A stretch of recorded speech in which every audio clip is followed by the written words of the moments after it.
Hey guys, we are here with our second hashtag, Students for Stuckey, using the hashtag to be cool. Oh yeah, And I am here with I'm Ava. Ava. Yes, she is. So you're a freshman Yes, sir. at Dawson High School, Yes, okay? And you play volleyball. I do. Yes, we just had our season ended, and we're in off season right now, working hard to try to get good rankings next year. Very good, very good. How did the season go? It went pretty well. We definitely have some things we can improve on, but I think we're definitely headed in the right direction. Awesome. And how's classes going? They're going well. Always keeping me on my toes, but overall pretty good. Very good. And you have you said you had one pre-AP. Yes, I'm an all pre-AP, and I take one AP One course. AP. Yes, Okay. as a And that freshman. was AP Human Geography. human geography. Okay. Yes, Who's your teacher? it's Mr. Rob. Mr. Rob. Warren Rob. What a guy. So shout out to Warren Rob. He's fantastic. Do you like him? Yes, a good He's teacher. pretty cool. Yeah. So Ava has prepared some questions to ask. I work with your mom on the Education Foundation. She did a great job at the Spring Gala, by the way. It was one of our best ever. I once the numbers come in, I believe it's going to be the best one that we've had. So she did fantastic. Yes, worked She's really awesome. hard on that. So, all right, so I'll let you ask away, and we can kind of discuss. Okay, well, I wanted to start off with what inspired you to run for school board?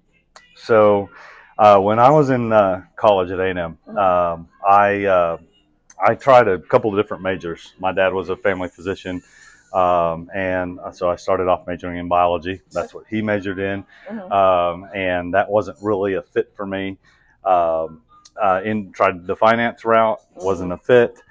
Ended up going into economics and business, and had a couple of friends of mine from the Corps Cadets at A&M that coached a little league team during the summer. So I coached with them, and it was one of the best experiences just being around the kids and working with them and seeing them learn and be successful at new things that they were doing. And so had a great experience with that. I wasn't in an education program at the time, but that stuck with me. And so I volunteered coaching church league basketball and other sports kind of over a couple of years until I decided that what I wanted to do was coach sports and teach young people. So I ended up at an HBCU in Tyler, Texas College, and was eventually named the head baseball coach and worked with the football team and we traveled all over the state playing baseball games against other Division I and II schools, or one AA and two schools, and Division III schools and NAI schools. So we spent a lot of time on a bus. Got to know those kids really well, and a lot of them are still very good friends of mine today. When my wife took a job at Rice University in their sports medicine department as an athletic trainer, we moved down to Houston, and I started into an alternative certification program. I worked with the adult education department at Lone Star College as an operations manager, and then got my teaching certificate and started my teaching career at Junior High South. I taught English the first year and Texas history the second year, and then I was at Dawson as soon as it opened up for seniors, and I taught AP economics. So, Wow. which is my degree. So I say it's like one of the most, one of the only people that can probably understand that subject, I guess. Probably I always said I tried to make a boring subject fun for everybody to learn. So I taught that and ended up my last year of teaching. I was at Clear Springs as the defensive coordinator and taught economics there as well. And then now I work as a director of sales and marketing for a construction company in Houston. So my inspiration to run for school board was kind of based on all of the people, the students that I taught, the kids that I coached, the teachers that I worked with over the years, and then serving on the foundation like your mom does. We work to try to raise money for teachers for innovative grants and try to support our teachers with resources so they can educate our students and give you all the best educational opportunities that you can have. We want that for Pearland ISD. We're a great district already. So I don't think there's like a ton of stuff we got to go out and say we need to change this and that. I think it's more of trying to look at, how we can adjust to the changing times and continue to be a top-notch district. For sure. And that kind of inspired me. I really enjoy working with teachers and students and educating young people and trying to be an advocate for our teachers. They when things come up and we're trying to get them a little bit more money or a little bit more resources, I want to be there and I want to be that voice on the school board to help advocate for that. So yeah, very inspiring story. Okay, next question is, what do you see as the biggest challenges facing our school district? I think one of the challenges that we face now is funding, and a lot of that is outside of our control. As the state of Texas is kind of, they're going through. They have hearings today on the House bill that was introduced opposite the Senate bill for what they're calling the voucher program or the educational savings accounts. So I think if we as a district are kind of break even, so our federal money, our state money that comes in, we're able to provide for our students without going too much into a savings account. I think it's $60 a kid that we go into our savings account for. So it's not a lot, but we still like to have our state fund us appropriately. If they can do that and again, the state mandates certain things. So, we have to provide transportation. There are special education services, which, is a whole nother subject. That would be a challenge that I think is how do we get more resources for special education?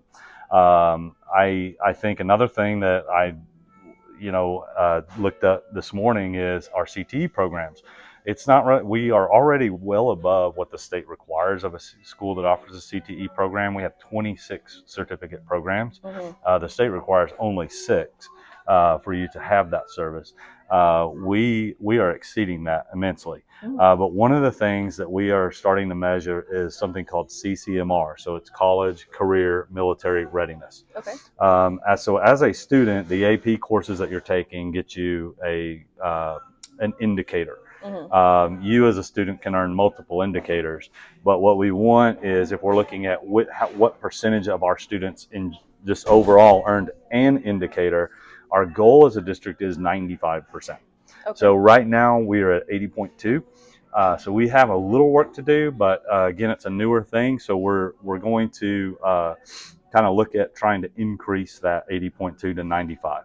Essentially, when you graduate, all of our students possible, we want them to graduate and have the opportunity to have a career, be ready for a career. Minimal, if they do have to go, some certificate programs, you're not ready to step into a job immediately, but you may need to go to a trade school for a period of time or JUCO for a course. Okay. So if you're able to step into a career pretty quickly after high school, or go to college and be successful, or the military and be successful, that's what we want. And then we're starting to also track and get feedback from our graduates on how they're doing. And so that's where the CCMR comes in. And then you look at, how are our students doing once they've graduated and entered a career or gone to college or been in the military. And I think that feedback is going to be very useful in helping shape the educational opportunities that we present to our community for approval. For sure. Yeah. Sounds like a great plan. Yeah. Okay. And how do you plan to continue supporting sports, the arts, music, and extracurricular programs at our schools? So I was all of those things. Well, besides the art, I use Coach Scarborough. He does all my art. Yeah, he's at Dawson. Yeah. Yeah, I draw stick figures. But I played sports in high school. I was in a lot of different extracurricular programs, and then I was in the band.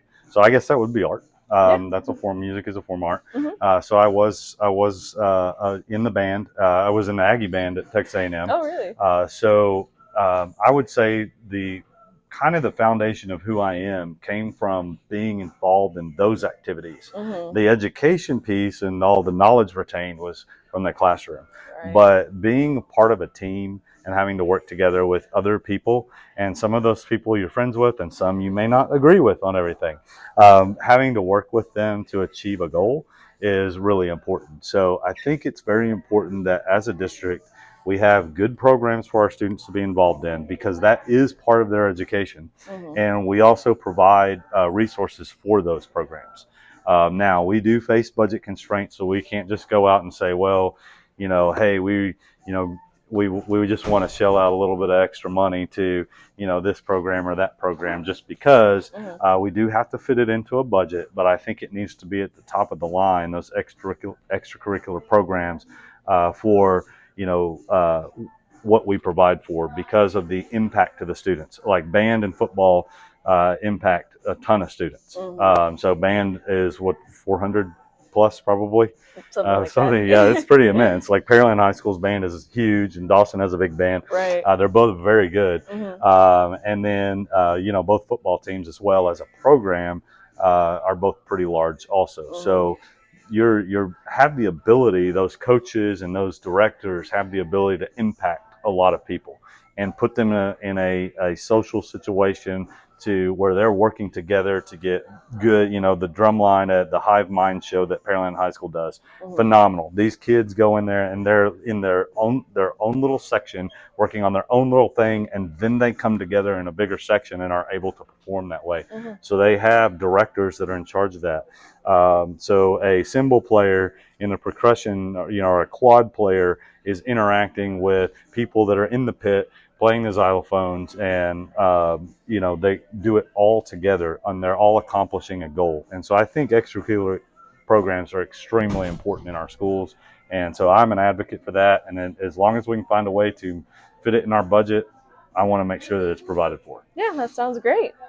Okay, and also, how do you plan to attract and retain quality teachers? Very important. Yes. So we are a destination district, and I told Cody this the other day, but we have 2,100 teachers in our district. I think it's 2,111, at least at the beginning of the school year. We may have lost one or two or gained one or two over the course of the year.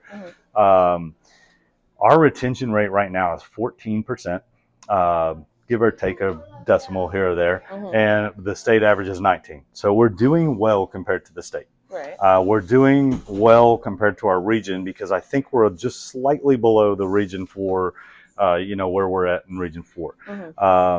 The thing that I would like to do, because I feel so strongly about Pearland as a community and what it offers, and about our school system here and what it offers our students, I would like to look at ways where we can, incentivize, reward teachers and try to get that number from 14 to 12. So it's 2%, but that's 42 teachers.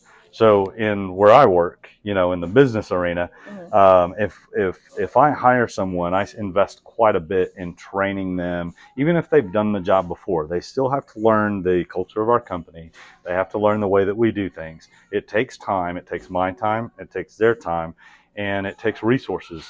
So when we bring a new teacher in, yes, we can go out and attract a new teacher to Pearland High School, but we're spending the resources to train them and to teach them and show them how we do things here in this district, as opposed to where they may have been before. If we could keep 42 teachers, our costs decrease significantly. That's 42 people that we don't have to have new teacher orientation for in the district, that we don't have to create new accounts for, that we don't have to teach, how to use, we don't have to spend the money on the, Microsoft account or the Skyward login or all that. IT doesn't have to set all that up for them. So I think, that's the goal, is to try to work with the other 6 board members and with our superintendent to try to find ways to kind of incentivize teachers, reward them, maybe take some things off of their plate if possible. And some of that is wages and wage increases if we can fit it in the budget. I'd love to see that happen. I'm, of course, an advocate for that. I've been in their shoes, so more money is good. For sure. So we'll definitely make an effort at that. But yeah, that's the main goal with that one, is attracting and retaining quality teachers. I want to bring them in here.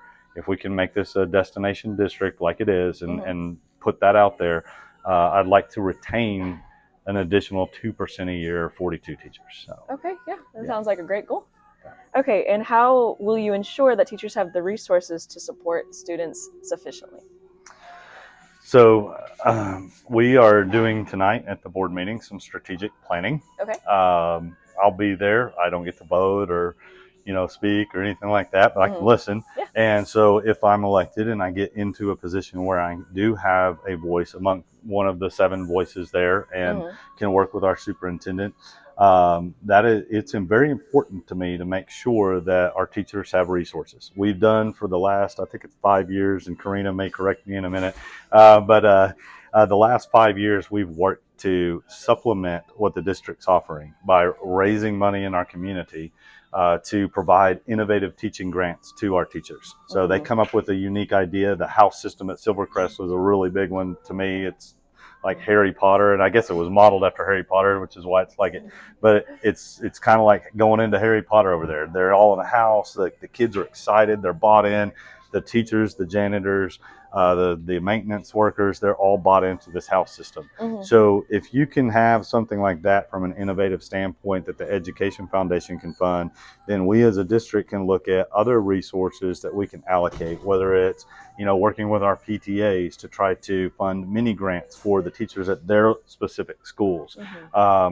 And some of the PTAs have a really big reach. Rustic Oak is fantastic, and they really get out there, and Silvercrest and Silver Lake, and and then there's other PTAs that may need some resources from maybe working with members of the foundation or receiving contacts maybe from Kim Barfield or who directs the foundation to try to reach out to local businesses. We're at Grace Pizza right now. They're a big supporter of our district, so which is why we're here. So if we could reach out and help put them in contact, those PTAs, with some of these local businesses, maybe we can assist in raising money. Now, that's not something that's under the purview of the school board, but that doesn't mean that we can't help in some areas to help make those connections. So the PTAs can go and facilitate themselves. But I think getting some additional support from outside the budget is pretty important, because as mentioned before, our budget is very limited. So it's just kind of one of those things that we don't have a ton of control over. The state will make a decision. If the House bill or Senate bill, whichever one goes to the governor, I'm sure he will sign, and then that should release some funds to our public education coffers, which should then make their way to Pearland ISD, and we will be able to allocate those effectively. But until that point comes, we have to kind of manage with what we're dealt. So, yeah. So, well, that sounds good. And to finish off, my last question for you is: where do you see the school district in 5 years, and what is your vision for its future? Well, in 5 years, my girls will be starting high school. So my goal is for our district to be the best district in the state. Yeah. I mean, others will argue that they are, but we should have a very good argument that we're number one, that we provide the best educational outcomes for our student. And I'd like to see measurable data to support that, whether that's through the CCMR or post-graduate surveys of our graduates when they go off into their career or their college or military, and we can see what the data shows us. But I'd like us to be at the top of the state. I would like us to have increased our CTE offerings even more, so that our students have every opportunity to select whatever they're interested in, get a certificate, and have a very short path to earning money in a real field that pays money. If they go to college, I want them to be successful in college. So we have provided them every single resource so that when you attend college, it is not a surprise or a shock to you. Right. You go in there and you're going to do very well, and you're gonna go and graduate in 4 or 5 years and go off into whatever career field you choose and be successful in that. And I think it all kind of starts with the foundation, which is our public schools in the state. Right. Okay. Well, that was everything. Thank you so much. That You're was welcome. Very insightful on goals and procedures. And Well, thank you, Ava. These are great questions, by the way. Thank you. Ava has 12 questions here. We only did 6, and man, they are really, really good. So you put a lot of thought into this, so that's awesome. Yes, so, thank you. Thank you again for participating. And, yeah, for sure. Karina, thank you for being here and volunteering your daughter, or allowing her to volunteer. So, but we'll hopefully find some additional episodes here with some maybe some of your friends. Yeah, sure. Sounds good. So, all right. Y'all have a great day.